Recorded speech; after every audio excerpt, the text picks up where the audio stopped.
நண்பர்களுக்கு வணக்கம். இன்றைக்கி பார்த்தீங்கன்னா கொத்தமல்லி கீரையை வச்சு எப்படி குழம்பு வைக்கிறதுன்னு பார்க்கலாம். நல்லா ஒரு கைப்பிடி அளவுக்கு கொத்தமல்லி கீரையை க்ளீன் பண்ணி எடுத்துக்கோங்க. அது கூடவே பார்த்தீங்கன்னா ஒரு 2 தக்காளி கட் பண்ணி போட்டுக்கோங்க. கொஞ்சம் வீட்டில் குழம்பு மிளகாத்தூள் அது போட்டுக்கிட்டு கொஞ்சம் மஞ்சத்தூள், உப்பு இது போட்டுக்கோங்க. அது கூட ஒரு 15 சின்ன வெங்காயம், அப்புறம் பார்த்தீங்கன்னா ஒரு 4 பல் பூண்டு, ஒரு 10-15 மிளகு அதுவும் சேர்த்துக்கோங்க. குழம்புக்கு கொஞ்சம் புளி ஊற வச்சுருக்கேன்.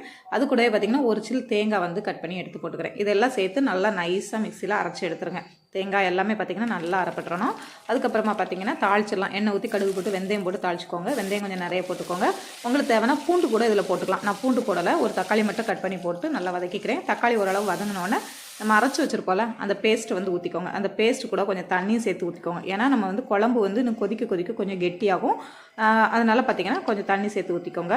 நல்லா கொதித்து நல்லா காஞ்சதுக்கப்புறம் பார்த்திங்கன்னா கலரெல்லாம் சேஞ்ச் ஆகி நல்லா அப்படியே எண்ணெய்லாம் பிரிஞ்சு வரும். அந்த டைமில் எடுத்து இறக்கி வச்சு சாப்பிட்டு பார்த்திங்கன்னா அவ்வளோ சூப்பராக இருக்கும். நல்லா சூடாக நான் சாதத்தோடு கிண்டி சாப்பிட்டிங்கன்னா அவ்வளோ டேஸ்ட்டாகும். கண்டிப்பாக ட்ரை பண்ணி பாருங்கள்.